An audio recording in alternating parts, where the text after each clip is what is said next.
National human rights protection forum యొక్క founder and CEO గారు, chairman CEO గారు, PSR గారికి మరియు ఆ సంస్థ యొక్క ఆర్గనైజేషన్ యొక్క నా మెంబర్స్ అందరికీ నా యొక్క హృదయపూర్వక అభినందనలు. ఇవాళ అంతర్జాతీయ మానవ హక్కుల దినోత్సవం. ఇది చాలా ప్రాముఖ్యత కలిగిన రోజు. ఎందుకంటే మనిషి ఎప్పుడైతే భూమి మీద ఉద్భవించాడో, మనిషినే కాదు సకల ప్రాణులు కూడా ఉద్భవించాయో అక్కడ అనుజాదంటూ ఆటోమేటిక్గా ప్రారంభమవుతుంది. కొంతమంది తప్పకుండా డామినేట్ చేస్తారు. దానం అది ఆటోమేటిక్ జరిగే వ్యవహారం. కానీ అలాగా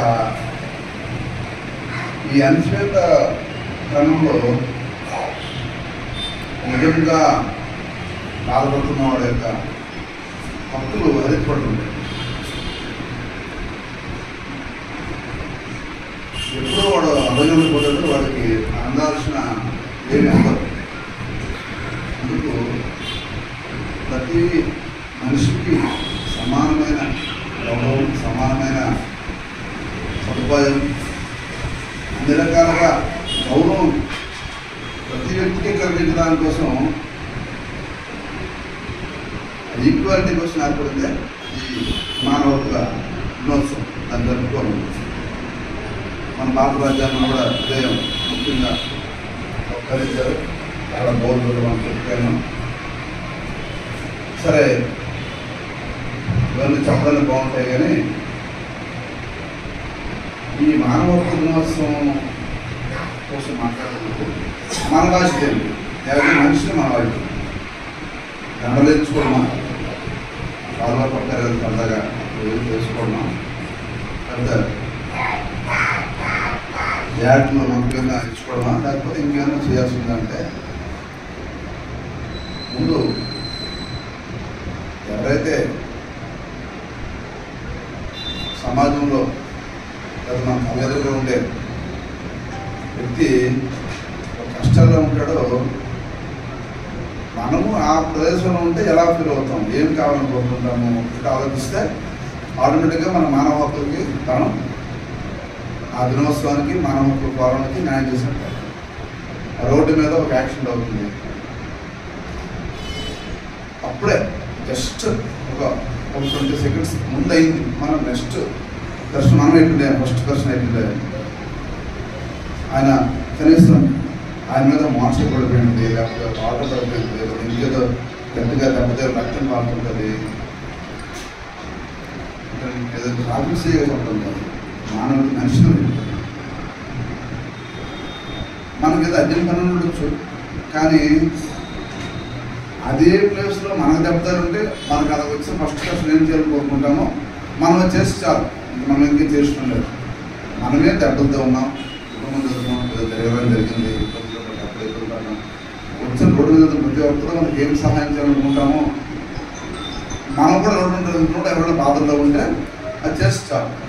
ఫస్ట్ ఆయనకి ఏదో ఆ బాధలను పక్కన పెడతాం. తర్వాత అన్నట్టు కాల్ చేయడం, పోలీసు ఇంప్లిమెంట్ చేయడం, ఎప్పుడూ ఇమీడియట్గా వీళ్ళంత వరకు ఆ పరిస్థితి బట్టి ఆయన పట్టు కట్టడం, మంచిగా తాగడం, లేదా ఇంకా దగ్గర అవసరం పెడితే మనకైనా ట్రాన్స్పోర్టేషన్ ఉంటే దానివల్ల ఇమీడియట్గా మనం షిఫ్ట్ చేయడం చేస్తుంటాం. మనం చెయ్యాలి. అలాగే ఇంకేదైనా నీడీ పీపుల్ ఉన్నాడు, నిజంగా అది అవసరం, వాడిని మనము మన ధర్మం చెప్తాం. మన ధర్మాన్ని అనుసరించి ఏమైనా చేయగలిగితే ప్రతి ఒక్కదాన్ని కూడా మనకు ఉంది. మనకి ఈరోజు కొంత అమౌంట్ ఉంది, కొంత కొద్దిగా అమౌంట్ అవసరం, కొద్దిగా మనం సహాయం చేయడం. చాలా చాలా చాలా మనకి అన్నీ ఉంటాయి. హక్కులే కాదు, ఇంకా వేరే వాళ్ళ హక్కులు సక్రమంగా అమలు చేయడంలో మన బాధ్యత ఏంటో మనకు గుర్తెరుగు చాలు. మనం చేస్తే మానవ హక్కులు మనం న్యాయం చేసిన బాబు తాలూకా ఐడియా అది డెప్త్ మరి అందలేదు ఎందుకంటే మాట్లాడుతున్నాను నేను మామూలు మాట్లాడుతున్నాను.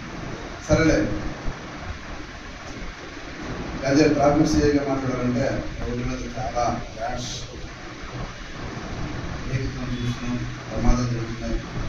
నేను ఏదైనా హెల్మెట్ లేకుండా మన సిపి గారు గౌరవ సిపి సార్ పెట్టాను. హెల్మెట్ లేకపోతే లైసెన్స్ సీజ్ చేస్తున్నాం. సీజన్తో 3 నెలలు సస్పెండ్ చేస్తున్నాం. ఎరుగు వ్యక్తికి హెల్మెట్ లేకుండా సస్పెండ్ చేస్తున్నాం. మోటార్ ఫస్ట్ వ్యక్తి హెల్మెట్ పెట్టుకుని ఎరుగు వ్యక్తికి హెల్మెట్ లేకపోయినా డ్రైవర్కి లైసెన్స్ 3 నెలలు సస్పెండ్ పెడతాం. మళ్ళీ 3 నెలలు సస్పెండ్ పెడతాం. అంటే ఏంటి ఇది అంత కక్షత్వం ఏంటి అని అనిపిస్తుంది కదా. కానీ ఆ నిర్ణయం తీసుకునే ముందు పోలీసు నిర్ణయం కాదు, చట్టం ఉండేది. పోలీసు ఏం కాదు, పోలీసు ఎప్పుడు చట్టం అమలుపరిచే వాళ్ళే. పోలీసు మేము సొంతంగా నుంచి చట్టంలో ఉన్నది.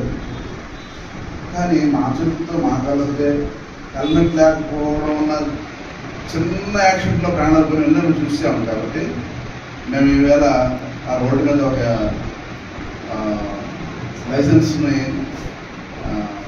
సస్పెండ్ చేయడం రాయడానికి మేము బాధపడము. ఎందుకు? మేము కఠినంగా ఉండడం వల్ల హెల్మెట్ పెట్టుకుంటారని మాకు నమ్మకం. అలా పెట్టుకోవడం వల్ల ఏదో చిన్న యాక్సిడెంట్లో ఆ వ్యక్తి యొక్క ప్రాణం నిలవడాలని మా యొక్క ఆశ. అక్కడ మా ఫైనల్ మా ఆశ ఏంటంటే రోడ్డు మీద ప్రయాణం చేస్తున్న ప్రతి ఒక్క వ్యక్తి సేఫ్గా ఇల్లు చేరాలి. దానికోసం కొద్దిగా కఠినంగా ఉండాల్సిన అవసరం మేమే ఉంది. మరి ఇంకెవరు